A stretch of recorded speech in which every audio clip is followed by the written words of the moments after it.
உங்கள் தாய்நாடான சிங்கப்பூரை விட்டு வேறு நாட்டிற்கு சென்று குடியேற வாய்ப்பு அளிக்கப்பட்டால் அதை ஏற்றுக்கொள்வீர்களா?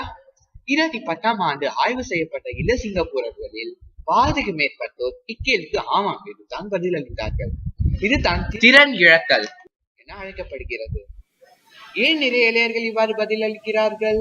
இதனால் என்னென்ன பிரச்சனைகள் நேரிடும்?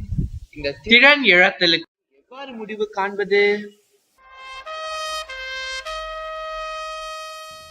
திறன் இழத்தல் சிங்கப்பூரில் ஒரு பெரிய பிரச்சனையா? நிச்சயமாக.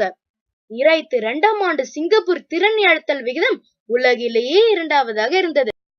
1999 முதல் 2009 வரை நன்கு படிக்கும் மாணவர்கள் 20 விழுக்காடு வெளிநாட்டிற்கு சென்று குடியேறினர். 2003 முதல் 2013 வரை நன்கு படிக்கும் மாணவர்கள் 30 விழுக்காடு வெளிநாட்டிற்கு சென்று குடியேறினர். நம் இளைஞர்கள் ஏன் இவ்வாறு நடந்து கொள்கிறார்கள்? முதலாவதாக, சிங்கியில் வாழ்வதற்கு நிறைய செலவாகிறது. அதோடு சிங்கப்பூரில் மன உளைச்சலான வாழ்க்கை உள்ளது. மேலும் இங்கே ஆண்களுக்கு கட்டாய தேசிய சேவை இருக்கிறது. அது மட்டும் இல்லாமல் வெளிநாடுகளில் இன்னும் நல்ல பல்கலைக்கழகங்கள் உள்ளன. இத்தகைய காரணங்களால் தான் திறனறிதல் நடக்கிறது. இதனால் என்னென்ன விளைவுகள் ஏற்படும்?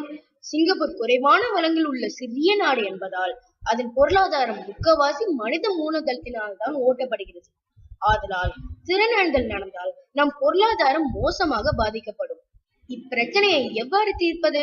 முதலில் நம் அரசாங்கம் அதிகமான வாழ்க்கை செலவை குறைப்பதற்காக சலுகைகளை கொடுக்க வேண்டும். அதோடு சிங்கப்பூரர்களுக்குள் அவர்கள் சிங்கை குடிமக்கள் என்னும் உணர்வை உருவாக்க வேண்டும். அப்போதுதான் திறனறிதல் நடக்காது. என்யூஎஸ் உயர்நிலை பள்ளி மாணவர்களாகிய நாம் வெளிநாட்டிற்கு செல்லாமல் சிங்கையிலேயே வாழ்வோம் என உறுதி செய்ய வேண்டும்.